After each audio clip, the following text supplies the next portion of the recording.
Start the recording. So again, I will repeat this for an whenever we draw the MOSFET as a three-terminal device. Okay.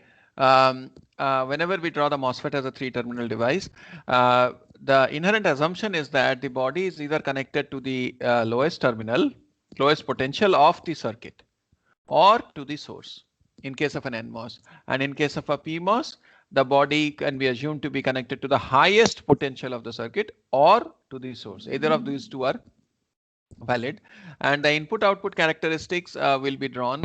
So there are two variables here, input control, two controlling variables and two monitoring variables. Okay, you are going to monitor the drain current and you could vary this. So that means it becomes a three-dimensional plot and it is difficult to interpret or understand from there. So what we do is we keep one of them constant and vary the other one. So in case of ID VDS characteristic, we keep the VGS constant at VGS1 and vary the VDS. Initially it will be in triode region and then it will get into saturation. Then as I keep increasing VGS, the current is going to keep on increasing, and once it hits saturation, it will be this. It will stay constant at that point. Now this dotted line is the boundary between triode and saturation, and this dotted line will follow the VDS equal to VGS minus VTH, and this will follow a parabolic curve at that point. So I would ask you later on to probably prove why this is like this. Okay, because at the point when it hits saturation, sorry, at this point and at this point, at this point, and this point, what is the current equation? ID equal to VGS minus VT square. So here it is VGS2 minus VT square. Here it is VGS3 minus VT square. Here it is VGS4 minus VT square. So therefore ID versus, if I consider VGS as the x-axis, this will be a parabola. Okay. So channel condition VGS is greater than VT, there is an induced channel at the source end. VGD greater than VT, there is a continuous channel all the way from the source to drain. When VGD less than threshold, less than equal to threshold voltage, pinched off channel. Okay, so I have already explained this. I have just written it in an explicit manner over here. And the expression for currents are triode region. This is the exact expression for current. Saturation region, this is the expression for the current. And when VDS is very small, okay, with then VDS square can be ignored, then it is called deep triode or resistive region. So resistive region, this is also another name for this is deep triode region. Okay. So that is this is obtained from the last term is obtained by neglecting the half VDS square term. Okay. Now one important terminal boundary between triode and saturation region is a parabola given by this. Right. So as I have already explained that it is going to be a parabola given by this, and this thing, the boundary between triode and saturation is also called the edge of saturation. Edge of saturation means VGD is equal to VTH. Means pinch off right at the drain. Exactly at drain. Okay. So this is an important term in the exam questions. I might ask you now, what is the current when the transistor is at the edge of saturation? So edge of saturation, the condition is this. Okay. This is edge of saturation VGD equal to V threshold. Am I clear?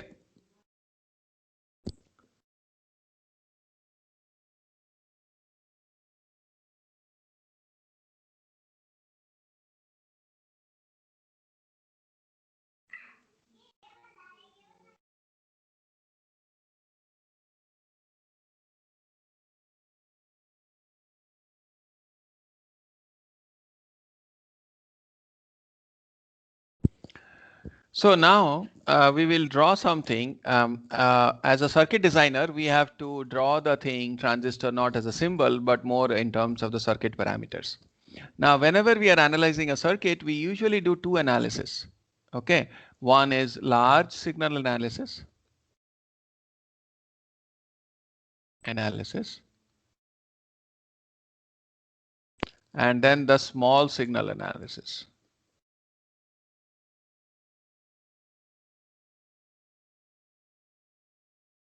Okay, this large signal analysis uses exact current voltage equations.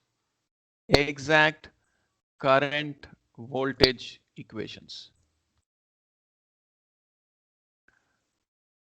This uses linearized approximations. Okay.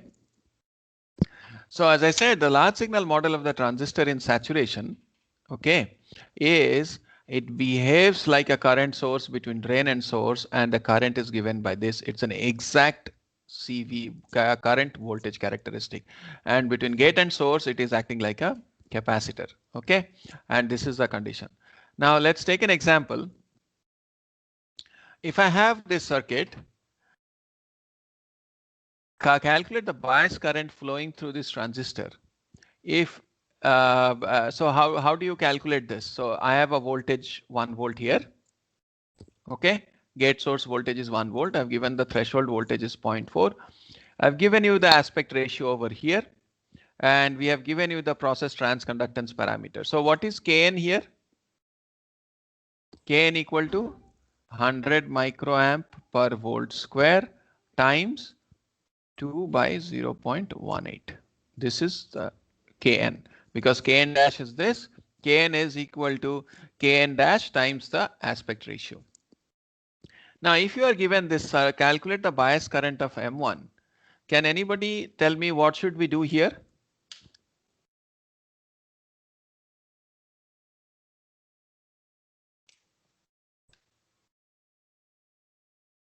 You guys have already done this. So let's get one of you to suggest how to solve it. Make the saturation assumption, and we know that VGS is a constant and it's equal to 1 volt. Find the value of ID, then just confirm if VDS is actually greater than VGS minus VT. Okay, good. So yeah, I hope everybody got that. So basically what we do is, so we'll say assume M1 in saturation. Okay. If I assume M1 in saturation, then ID equal to Kn 1 by 2 Kn VGS minus VTH square. Okay. So I can then solve for ID. Once I have solved for ID, I can find this drain voltage. And once I found out the drain voltage, I'll see if the transistor is in saturation or is it in triode. If it turns out that the transistor is not in saturation, then what do? We plug in the expression for the ID equal to, I write ID equal to VGS minus VTH, then VDS square, my VDS minus half VDS square, we write it like that. Now it's a quadratic equation. We solve for that quadratic equation and obtain the VDS. Okay. So and once we do that, then we can then we say that it is so it comes out in triode region, and once it is in triode region, then we solve for the VDS using the triode region equation. Okay, and that's a quadratic equation. One of the solutions will be a valid solution, and the other solution will be either greater than VDD or less than 0, because those it cannot be, the voltage at this point cannot exceed 1.8 volt, cannot be below 0. So when you solve the quadratic equation, which is needed when you are solving the triode equation, that time you will get two solutions. One of the solutions will be the valid solution, and the other solution will be an invalid solution, because it will be either greater than VDD or less than 0. Okay. Now, if gate voltage increases by 10 millivolt, what is the change in drain voltage? Okay. So in order to do that, so as I said, let's assume M1 is in saturation. Then ID is given by this equation. We solve for ID, we get 200 microamp. V out equal to VDD minus IDRD. So this turns out to be 0.8 volt. Is M1 still in saturation? If this is 1 volt and this is 0.8 volts, is M1 in saturation or triode? Is there a channel at the drain end? Saturation. Yes, because there is no channel at the drain end, because gate minus the drain is 0.2 volts, which is less than the threshold voltage. So there is no channel present at the drain end.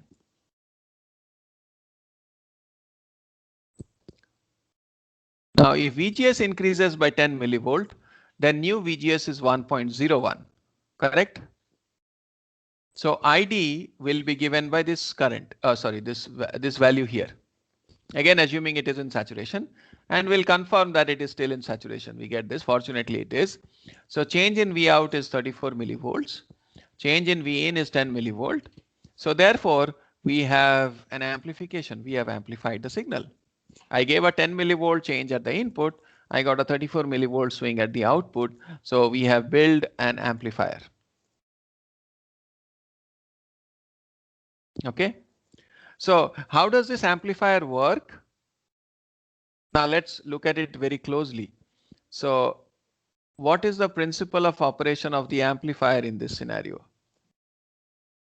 You change this voltage. What does it? What is the effect of this change in voltage? It changes the current.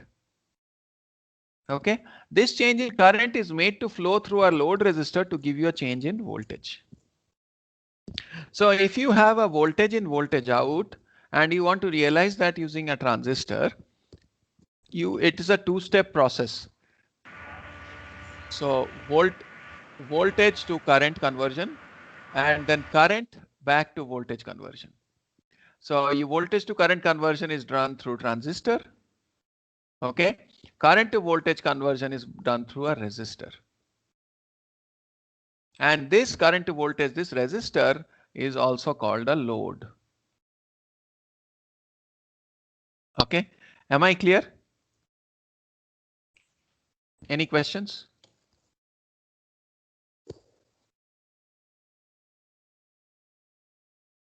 Okay.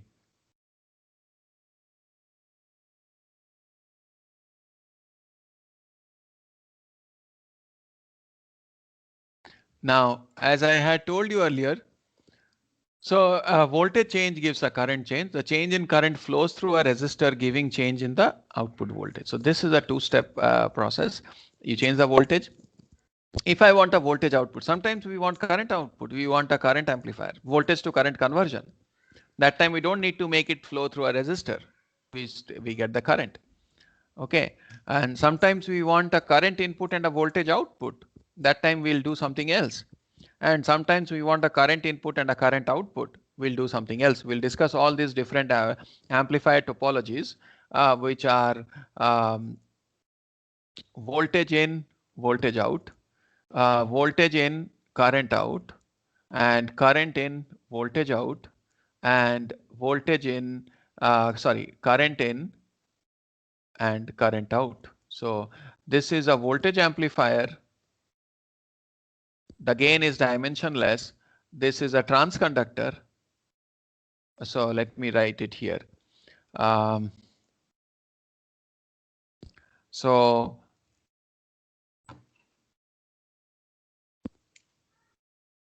voltage in, voltage input to voltage output. Output short form, I'm writing it as like this. And this is a voltage amplifier. Amplifier, AMP is the amplifier short form, and the gain is dimensionless.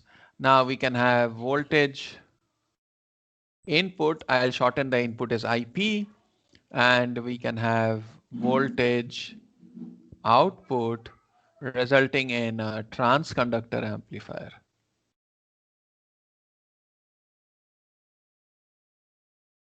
These find all different, then we can have current input. So there will be current output in the second one. Oh, sorry.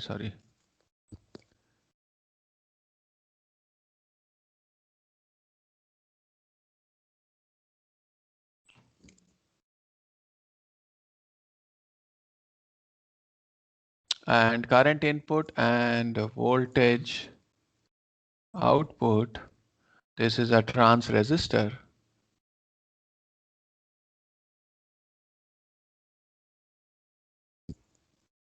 And current input,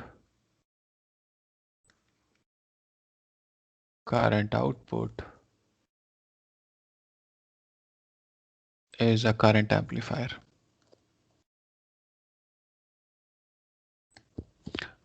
So current input, voltage output is what you use in your optical fiber receiver at home.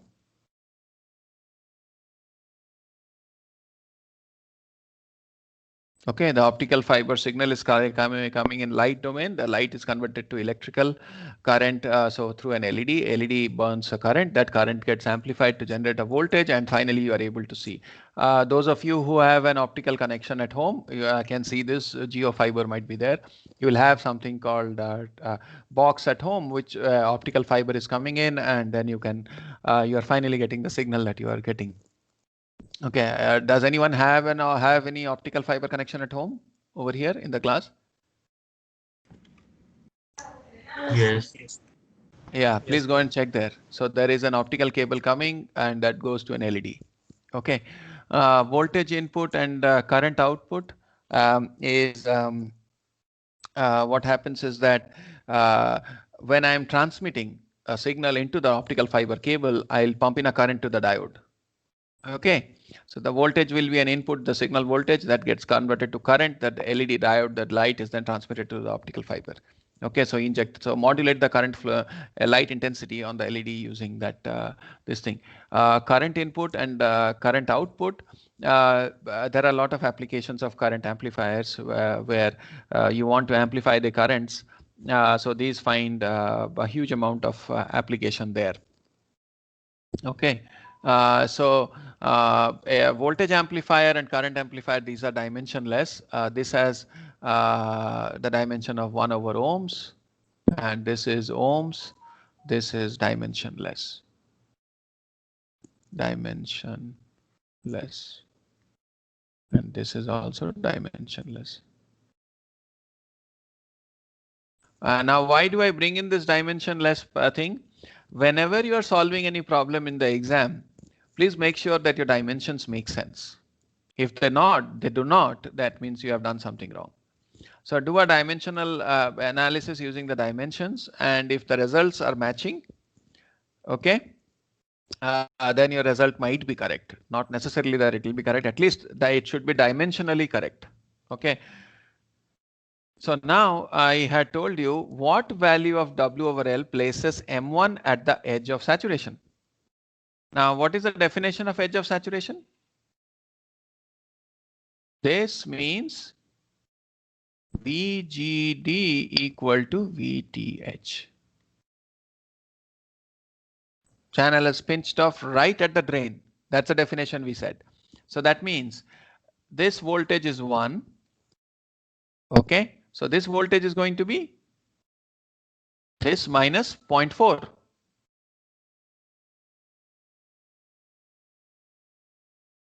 This minus 0.4. So this is how much? 0.6, right? So therefore, now I have a resistor between 1.8 and 0.6 volts, so I can exactly find out the drain current. So once I know the drain current and I know the expression for drain current is ID, so drain current is ID at the edge of saturation is equal to 1/2 mu n Cox W over L V effective square. VGS minus VTH is V effective. So we know exactly V effective is how much. Okay. And we know mu and Cox. We know the current because we have defined the condition of edge of saturation. And therefore, I can find out W over L, the aspect ratio. Okay. Under what channel formulation at the drain end of M1. So VDD minus V out by RD is 240 microamps, and therefore WL max is given by this. Okay. Am I clear with this this example? Yes, sir. Okay.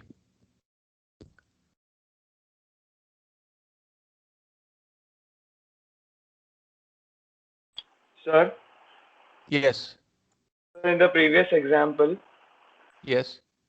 so why would be the value of W by L maximum?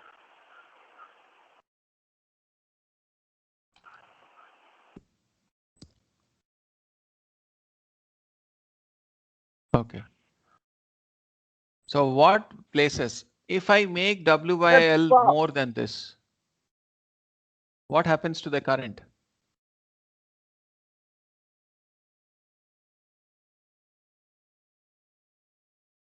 If I make it more than this value, won't the current, now think of it this way. If I make this bigger and bigger, right? For the same VGS, it will pump in, take in more and more current, right? Yes or no? Yes, sir. As it takes in more and more current, what happens to this voltage?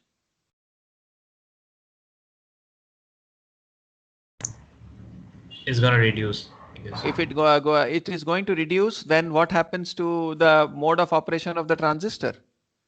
It is going to get into Saturation. if it reduces, it gets into saturation. It's a triode region. Triode, sir, sorry. Triode. Yes, triode region. It gets into triode region.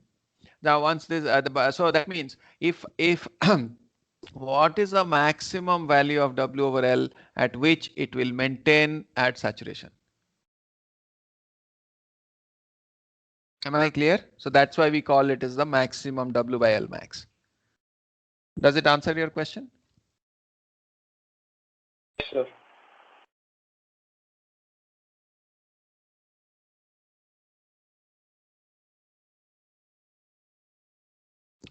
Next thing is the channel length modulation. Okay. So as I said, as the drain voltage at VGD equal to threshold voltage, we have pinch off right at the drain end. Okay, pinch off will happen right at this point at VD, and we call that as VD sat, and that's why we give it a name of VD sat. VD sat is the voltage at which it is at the edge of saturation. Okay. So minimum voltage across the drain source, which makes sure that it is at it is in saturation. Am I clear? That is the definition of VDSAT.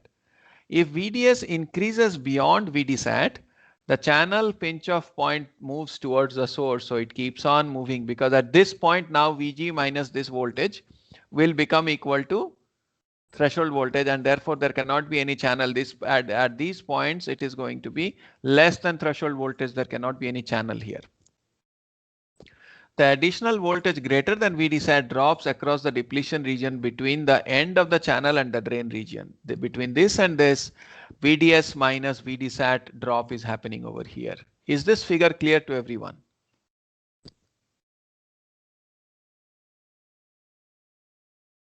Is this clear to everyone? Now all of you please have a pen and paper with you. Okay. Of course, I cannot see you, but at least I would suggest that you have. Is this figure clear to everybody that this between this and this, the voltage difference between here is VDS minus VDSAT? Is this clear? Why is the voltage difference over here equal to this value?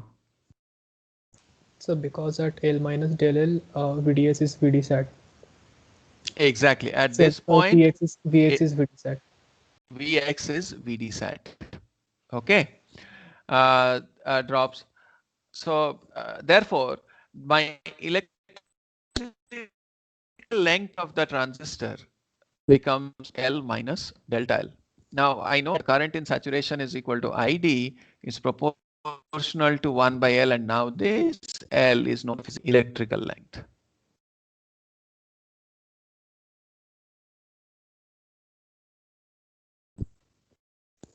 Okay.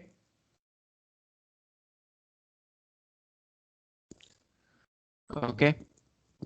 So, however, with widening depletion layer, the effective channel length reduces from L to L plus delta L. So this electrical length is also called as, I would say, the effective channel length.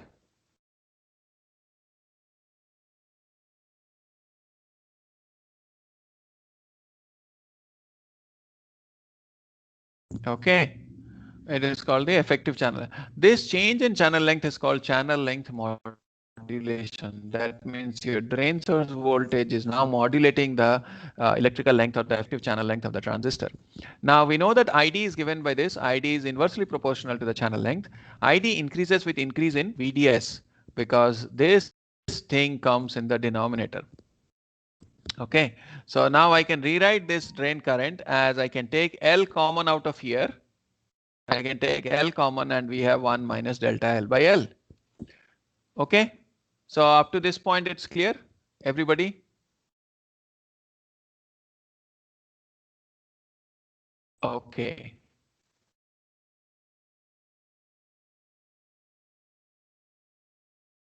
So if I Taylor series expansion of 1 by 1 minus x equal to 1 plus x if x is very, very small, much less than 1. Okay. Sir. Yes. Sir, if L decreases, why does current increase?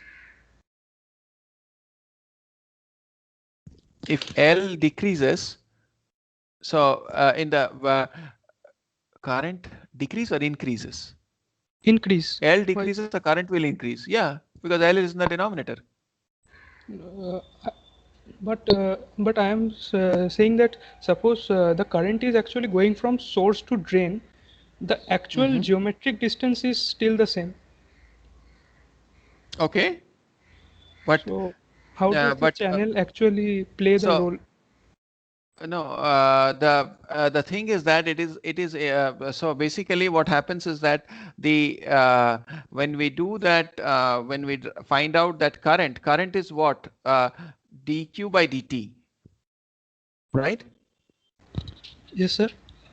Right. So now the current is going to increase if I reduce the time or I increase the rate of change of charge. Correct? Yes, sir. Now, what happens is that when you change the channel length, the thing goes through the effective channel length through that it is going through a drift, and after that it gets sucked into the drain. So effectively, there you can say that the time, although the distance is L, the time when it is going from the edge of this point from here to here, okay, it is not like it is mu times E at that point. That is what I think is the reason why the current will increase. Because here when it is flowing, it is a mobility times the electric field. Okay, but from here to here, it transits much faster. Okay. I do not have a device explanation that way. Okay, so physically, I would say that the channel length reduces and therefore the current is going to increase. So somewhat sir, answers your question, right? Sir, we can actually get the expression of how fast the electron drifts, electron is moving in that region, because we already know how it varies with the length, so we can calculate that. We have the current, the velocity of the electron is mobility times the electric field, right? Yes. But that is the drift velocity, correct? So yes. Drift velocity is happening when that thing is drifting through because of in the conducting thing. in a conducting plate. Now, and the depletion region, when it is getting sucked into that, I don't think that that expression holds at that point. Okay. So I'm not sure of that. So I don't want to misguide you guys, but from a circuit perspective, the expression for current has L in the denominator. And as I change the drain source voltage, the effective length keeps on reducing, and therefore the current would keep on increasing. Okay, so keep in mind the expression for current that we have derived, where is it? So expression of current that we have derived is based on this. Okay, this is the drift velocity, and drifting is happening in the channel. Correct?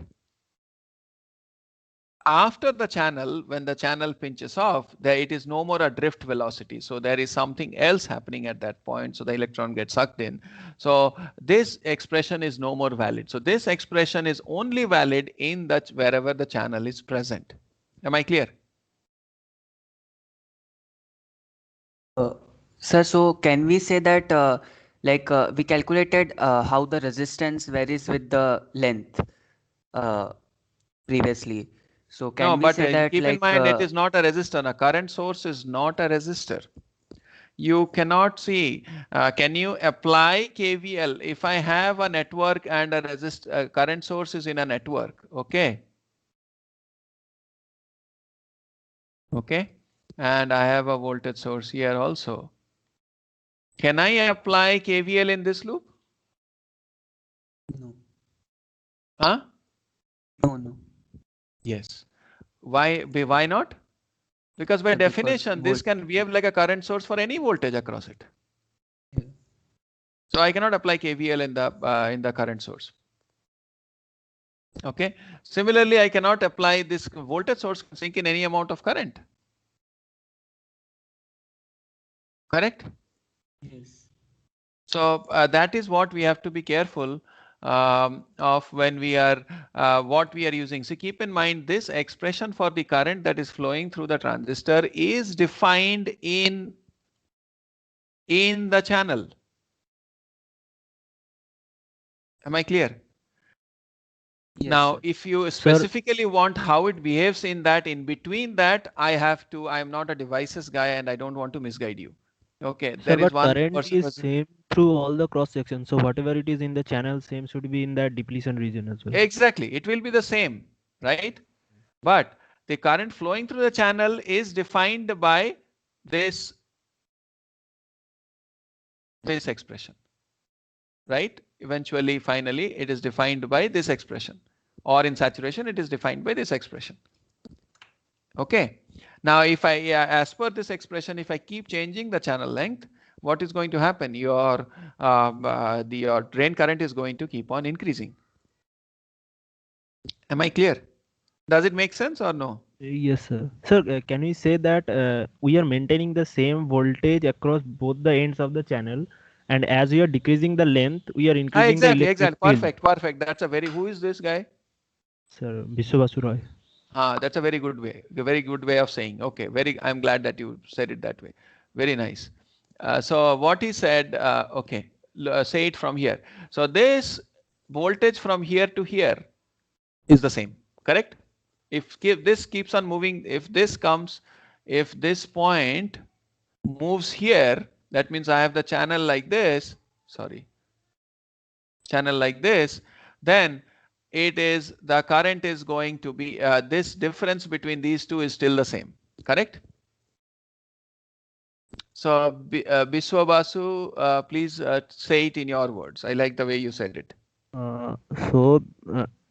Exactly at the source and at the point where we are having that pinch off, between those 2 points, voltages will be same whatever be the length of the channel. Now, exactly. If the channel length decreases, then we will have a higher electric field inside the channel. So the electrons will be drifted faster through. So we will have higher current. Right. Does it make sense? I'm glad that you said it that way. Yes, sir, it makes sense, right? Okay. Good. So good learning for me. So I think I should write it down. And I can say it that way in the next future classes. So, okay. So now, where was I? So we were over here. Okay. So ID, therefore, in the denominator, we know the Taylor series expansion that all of you know about this.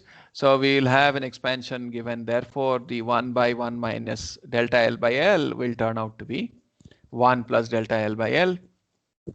Now we say that we say that delta L is lambda dash VDS. We define something because see the delta L amount of reduction in the channel length. We can define a constant and say that with respect to that, as VDS is increasing, lambda times that much it is reducing. Where lambda dash is a technology dependent parameter. It is specific to that technology. Therefore, we can say that VGS minus VT is given by 1 plus lambda VDS. Now, what is lambda? Lambda equal to, so if delta L is lambda dash by VDS, lambda equal to delta L by L. Sorry, it is going to be, we'll have, yeah, it will have a factor of L over there. Okay. So lambda dash by L, where lambda equal to lambda dash by L. So after the transistor has hit saturation, I have exaggerated the plot here just to make sure that I can have a reasonable point where it intersects. Okay, so that's why I've exaggerated it a lot. So what happens is that after saturation, beyond this, ideally it should stay like this. Okay, ideally it should stay like this, and ideally it should stay like this. Okay, it should stay like this. But it has a slope because of channel length modulation. And if for any transistor, if I extrapolate this, this intersects at a point which is equal to minus 1 by lambda. We're coming from the basic equations. Okay, you can solve it and find out where it hits 0. VDS equal to at what point it hits 0, it will be minus 1 by lambda. Okay, and this is similar to, we call it as VA, because this is a phenomenon that James Early, I think, he saw it in BJTs. Now the difference between this voltage in case of a BJT and a MOSFET is that in case of a BJT, this is a physical value. This has some significance. It's a constant. But in case of BJT, if I change the transistor, this value is going to change.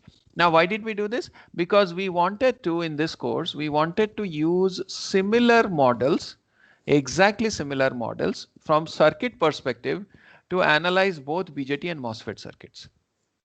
Okay, both BJT and MOSFET work on two different physical principles. Okay, physics are different, but from a circuit's perspective, we can treat them almost identical because we can develop a unified model for them. Okay, so again, this VA, which is called the early voltage, has no physical meaning. It is not a constant. It is just a visualization for this thing, and correlating this plot with respect to BJT. When we discuss BJT, we'll also see a similar plot. Okay. So, yes. So can you explain why are we taking del L is equal to lambda dash into VDS? No, it is not that way. We want to see what do we want to do? We want to actual expression is this. Correct? Actual expression is this. Okay. Now, this is a device information. Now I want to relate that to circuits. So after I have done the measurement, I can say that when VDS is, I can always mention delta L in terms of this equation, right? After measurement of the transistor, and put that in the model parameter. That way the circuit designer doesn't care about what is L. He looks at the VDS and this technology dependent parameter and says that, okay, you know what, I'll use this. You want to translate a device parameter back into a circuit level parameter. What are the circuit level parameters? This, and this. So you have 1, aspect ratio 2, VGS 3, and VDS 4. These are the things you can control as a circuit designer. Okay. So basically, VDS at saturation region, VDS would depend linearly with ID. That's why we can relate that del L and VDS are linear. Yeah, and kind of like that's a proportionality constant, I guess. Like That's a yes. proportionality constant. Yeah, that's So just like yes. VDD minus ID into that R would be VDS. Like so we Right, can right. relate True, that. true. Yes, yes. That is the reason. Yes. Okay. Okay. So again, I am stating it here. Voltage VA is usually referred to as early voltage after James Early, who discovered a similar phenomenon for the BJT. VA is a hypothetical number, as I mentioned. Okay, is a hypothetical number for MOSFET. Number obtained by extrapolation for MOSFET. Okay, this is for MOSFET, but is a true number for a BJT. If current changes with voltage, there should be a resistance associated with it, right? If my current is changing with respect to the voltage, then there is a resistance associated with it. Am I right? Between the drain and source. And therefore, I can define the resistance between the drain and source is nothing but VDS by del VDS by del IDS, right? For a particular VGS. And that turns out to be equal to the output resistance of the transistor is equal to given by this. We would mostly be using this expression. Okay. This is what the BJT will give you. So we have, so that we can have a unified model for the BJT and a MOSFET. See, when we will be in this course, as I said, we'll be discussing amplifiers. When we get to, after we finish the MOSFET physics and the bipolar physics, we won't do an analysis of BJT amplifier and then a MOSFET amplifier. We will do analysis of amplifiers, both of them together, so that we, because they are from a circuit perspective, the terminal characteristics and all those things can be abstracted into circuit parameters that they both look almost identical. Okay. So RO is where ID is the drain current without channel length modulation. So therefore, the large signal model now will get refined to this. Okay. Before we had only this parameter. Now we are adding in the output resistance because the current is changing because of channel length modulation. And this RO is a function of the original drain current without channel length modulation that was flowing. Okay.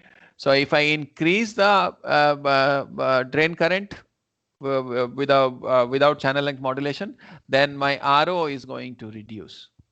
Okay. As per this expression. Okay. Now let's try to visualize channel length modulation. So you can see that there is at this point the pinch off is happening close to the drain. As this keeps on increasing, the pinch off point keeps on moving over here. Okay.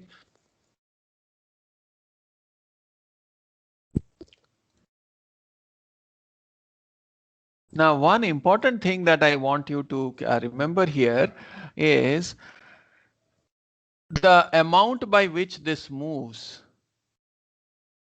is a function of VDS.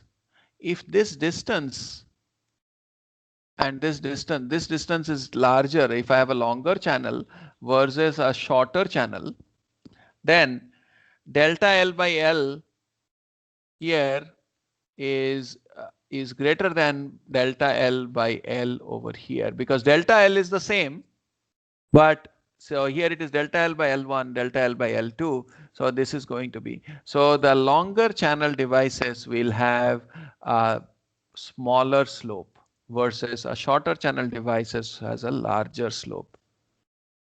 Okay. Larger slope here means smaller resistance, because the slope here is ID by 1 over ohms. Smaller resistance. So for that means the bottom line is for higher output impedance, increase channel length. Okay, that is the bottom line. So what is an implication from a circuit perspective? If I have an ideal current source, what is the impedance of an ideal current source? The ideal current source characteristic is I is over here, V is over here, it is slope is 0, means current impedance is infinity. Okay, so if I want to realize as a good current source, I have to approach an infinite resistance across the terminals for a current source. That means I should be using longer and longer channel lengths. Okay, a longer channel length gives me a better current source. Am I clear? So please keep that in mind. This is one abstraction. This is what a circuit designer is going to use. So next thing that I want to get into is the MOSFET, as we discussed, amplifies the signal or does any processing by first converting the voltage into current, and then the current is made to flow through a load or a resistor to get the final voltage output if it's a voltage to voltage. So the main action is actually conversion from voltage to current. So we have to define a parameter which defines the efficiency, how good is your transistor in converting the voltage to current, and that is measured by something called the transconductance. Okay, now the voltage to current conversion happens from the gate source voltage to the drain current. So therefore transconductance GM is given by del ID by del VGS. So this is kind of an efficiency of your transistor. We define this as efficiency of transistor.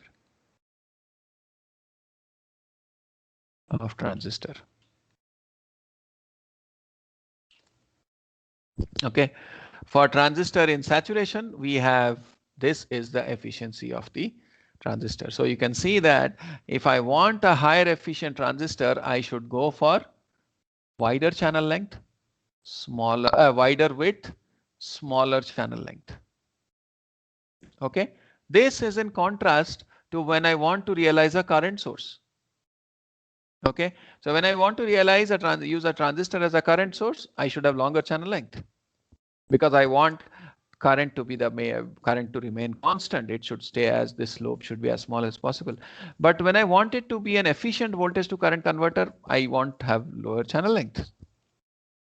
Okay, so now there are conflicting requirements. If I want an amplifier, I want smaller channel length because it will convert more efficiently the voltage to current. If I want to really build precise current sources, because in the sometimes you want current sources, right? So that time you have to have longer channel length. Okay.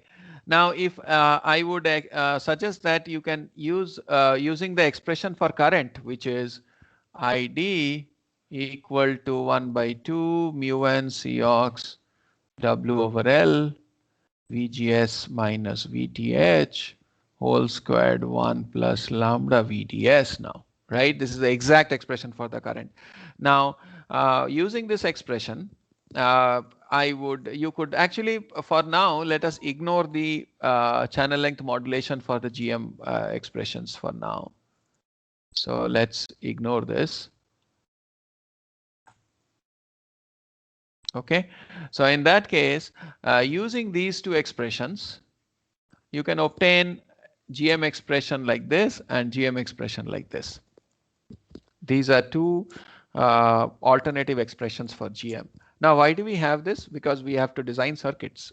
Okay, so if I want to keep, when I'm designing a circuit, I can keep the current constant, some voltage constant, some terminal voltages I want to keep constant, some currents I might want to keep constant because power restrictions are there. So I would be using, when I'm keeping W by L constant, because area is a problem. W by L defines an area. If I want to not change the area of the device, and I can only vary the VGS minus VT, then GM is given by this expression. You can see that here W by L doesn't come into the picture. Sorry, not here. Here, W by L doesn't come into the picture. W by L constant is here, so I'm keeping that constant. It is a function. VGS minus VT is variable, so you can see that it is given by these two. When W by L is variable and VGS minus VT is constant, I will use one of these two expressions to define GM like this. So if I have to increase GM, then I will increase ID. If I have to increase GM, I have to increase W by L under this circumstance. Then under this circumstance, I can manipulate GM by using this property.